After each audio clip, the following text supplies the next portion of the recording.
welcome back to my channel, Dream Budgets. Today we have a very different video. We are going to be discussing credit cards and specifically really just some of the factors that contribute to your overall credit score.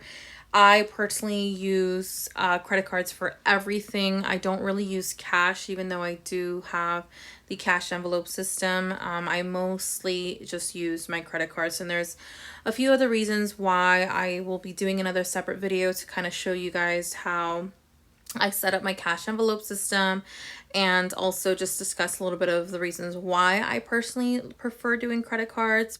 So as a reminder, I am not a financial advisor. I'm just simply sharing some of the things that I have learned and really have found useful.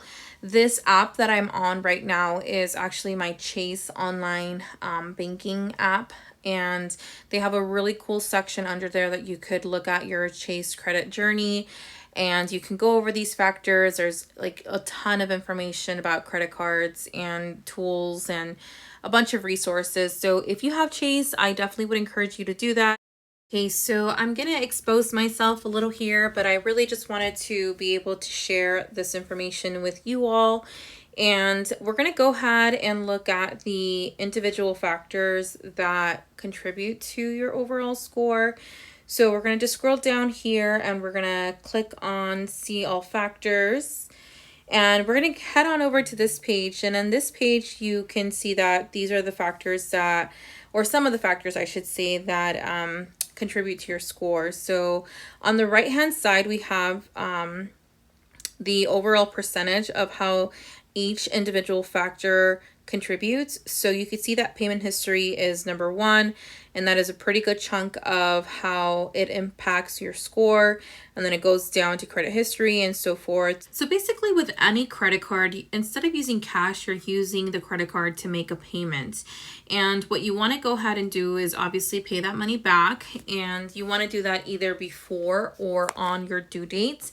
Every due date is different. And you just want to make sure you do that before the interest starts kicking in, because if not, you're going to get stuck with interest fees. Now, a good tip on payments is keep paying bills on time every month, since it's important to maintain a good credit score. If you remain behind with any payments, bring them current as soon as possible and then make future payments on time. Now, this is just a little quick tip that is on here. Now, what I like about the app is that it breaks it down a little bit more. So if you click on payment history, it'll kind of give you a little bit more information and just maybe a little bit more of a breakdown. If you're at 0 with your late payments, meaning you never had a late payment, then you're at great. If you have 1 late payment, you're still good. And you can see that it goes down. So 2 to 3, you're still fair. 4 or more would be a poor scale here. So that means that it would really impact your credit score, because again, remember, payment history is 40%. So the other factor down the line is credit history, and that's 21% of an impact on your score. And really, credit history was something that I just learned probably within the last 4 years. I was not aware that you just have to keep your credit card or your credit lines open. And so when I was younger, I had, I think it was a Victoria's Secret credit card.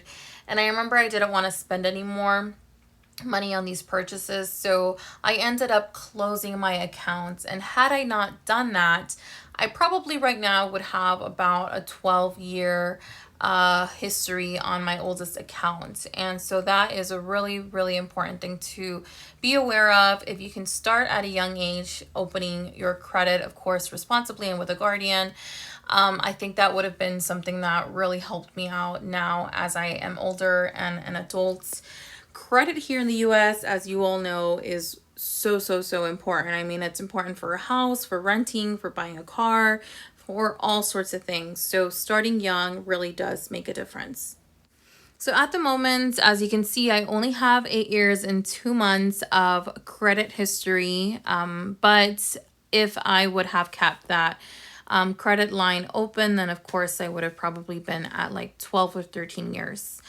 Now, a quick tip on this is maintaining open and active credit accounts in good standing, which can help improve your credit score. So again, it's not just opening the accounts, but it's also making sure that you keep them active.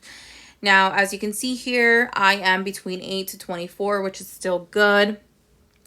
25 plus obviously takes time to get there. But of course, if you start at an early age with your credit line history, then you would be probably able to get to those 25 plus years to get into the great section at an earlier age as opposed to later. So just keeping that in mind.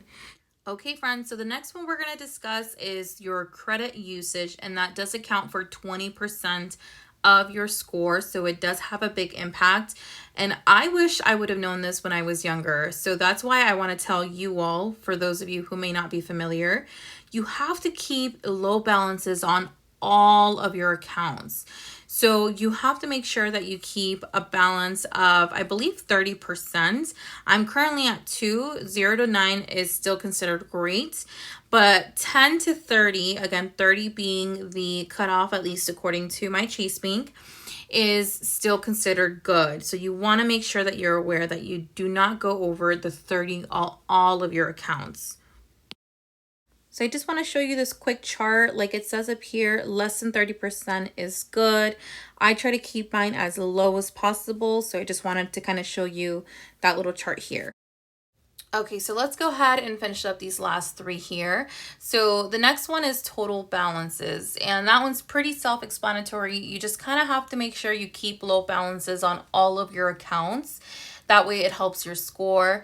So for example, mine right now is I have a balance of $201 on all of my accounts, which means that I currently owe $201 on my accounts. I think it's just one actually, but that'll be gone by the time that I make my payment. So let's check out credit checks and inquiries. Apply for credit only when you need it. If you're approved for credit, the small score drop from making an inquiry will disappear within a short time, and the score will quickly benefit if you make on-time payments and manage your new account in a responsible fashion.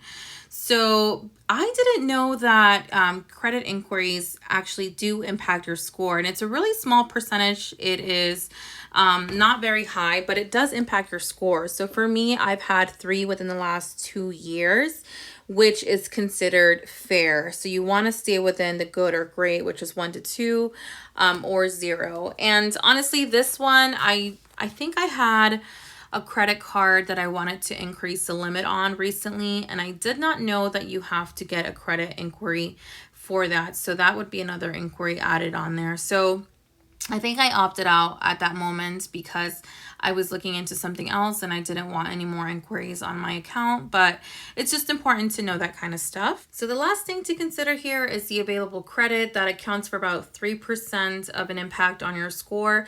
I have right now $9,999, and that is the combined amount of credit that I have available on all 3 accounts. And that doesn't include, of course, the balance that I currently have of 201. So minus that balance, I still have the $9,999. All right, everyone. So I know that was a lot of information I just provided. And believe me when I say that it took me a really long time to get comfortable with credit cards and just kind of understanding them. There's still so much more for me to learn. And as a reminder, this is not any financial advice whatsoever. This is just my own personal journey. I really wished I would have known some of these things when I was younger. I think it would have helped me out a lot. Do your research. There are plenty of resources out there. Your banks are great resources. They can break it down for you.